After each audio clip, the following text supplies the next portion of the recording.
In many ways, dark academia is not a progressive or forward facing type of aesthetic. In most ways, actually, it is kind of a social conservatism. It is not a yearning for daring new styles, but it is rather a return to a classic look. It is not a yearning for the latest technology in music. It is instead turning back to the simpler forms of paper and ink. It is not one of these types of ideas that is super forward facing in that it adopts new language or new parcels of collectibles, anything like that. Instead, it is more of a stoic type of aesthetic than anything Epicurean, I think. But in all of that, it has its indulgences in the art forms, and the art forms therein I say, but really they were not created as dark academic art forms. The art forms that dark academia is explained by are really conservative types of art forms, conservative types of messages. And I don't mean this politically, right? That's completely outside of that. What I'm talking about is the actual use of the words conservatism and progressivism. Dark academia is almost almost anti-progressive in that what it is looking to do is return to something prior. Welcome to Stripped Coverlet, where we squeeze the bigger picture out of literature. I'm Adrian Ford, and we are here for another poetry discussion, which will appear in two playlists here on the channel. Number one being the poetry discussion playlist, now cruising towards, 800 videos strong. But number two is the Dark Academia playlist, a playlist of videos dedicated to those texts which might be considered dark academia. The poem in question today is known as Sailing to Byzantium by W.B. Yeats, and it reads as such. That is no country for old men, the young in one another's arms, birds and trees, those dying generations, at their song, the salmon falls, the mackerel crowded seas, fish, flesh, or fowl, commend all summer long whatever is begotten, born, and dies. Caught in that sensual music, all neglect monuments of unaging intellect. An aged man is a paltry thing, a tattered coat upon a stick, unless soul clap its hands and sing, and louder sing for every tatter in its mortal dress. Nor is there singing school, but studying monuments of its own magnificence. And therefore I have sailed the seas and come to the holy city of Byzantium. O sages standing in God's holy fire, as in the gold mosaic of wall, come from the holy fire, burn in a gyre, and be the singing masters of my soul. Consume my heart away, sick with desire, and fasten to a dying animal. It knows not what it is, and gather me into the artifice of eternity.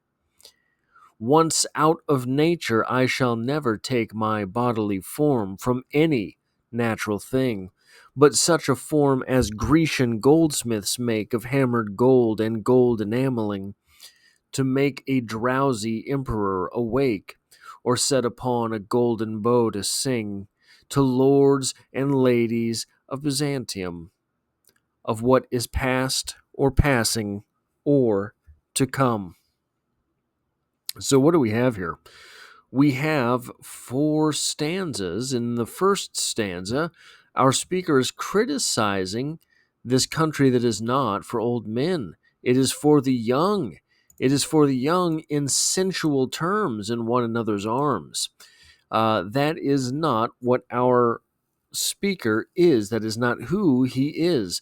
They are caught in that sensual music and all neglect monuments of unaging intellect. They want to dance to the music, but they don't want to read the books. That sounds awfully familiar, doesn't it? The second stanza: an aged man is but a paltry thing, a tattered coat upon a stick. An older man is quite useless, unless so clap its hands and sing, and louder sing. An older man is useless unless his soul can do that celebration, can partake in the revelry. And therefore I have sailed the seas and come to the holy land of Byzantium. So I ran away. I ran away instead of doing that. Oh, sages standing in God's holy fire. Our speaker here begs the sages to be reborn. He wants those sages to give him something that he did not have. He wants to be reborn. He wants to go away. He wants to be in the land of Byzantium. And the final stanza here saying, once I'm out of this form, I'm not coming back. I am not coming back to this. We are done once we are done here. So I will be continuing this fetishization. I will be continuing this longing for Byzantium. So interesting enough on its own, right? But if we're going to look at this through the lens of dark academia, what we have to do is find something in here wriggling around that is within the purview of dark academia. And of course, most of this poem is. My scalp is super dry because I walked a lot today. But this poem is about going back someplace, going back to Byzantium. Now, what is Byzantium? If you prompt Google, the AI will tell you, but it won't let you copy and paste for some reason. So I had to screenshot it. The Byzantine Empire is known for preserving classical Greek and Roman knowledge. Conservation. Its distinct Eastern Orthodox Christianity and Mosaic art, the codification of law by Emperor Justinian, its central role in trade and culture from its capital Constantinople, its significant contributions to Byzantine architecture, including structures like the Hagia Sophia, its defense from Europe from Eastern invaders, and the influence of Byzantine exiles on the Italian Renaissance after the empire's fall. So in this one mention here of Byzantine, you have conservation of knowledge. They were known for conserving the Greek and Roman knowledge and spreading intelligentsia. The Byzantine exiles spread to the Italian Renaissance after the emperor's fall. So you have all of this going on in this one poem that is explicitly, I think, dark academic if you're looking at it from not why it was written, but what it was written about. I don't know that there are many tenets more darkly academic than what we have inside this poem, and that raises in itself a bit of a question. I am sort of the new criticism school of thought here. I don't care why a writer wrote anything. What I care about is what's in the text. What I care about is what can be explained with the text, to what this text can be applied, not the other way around.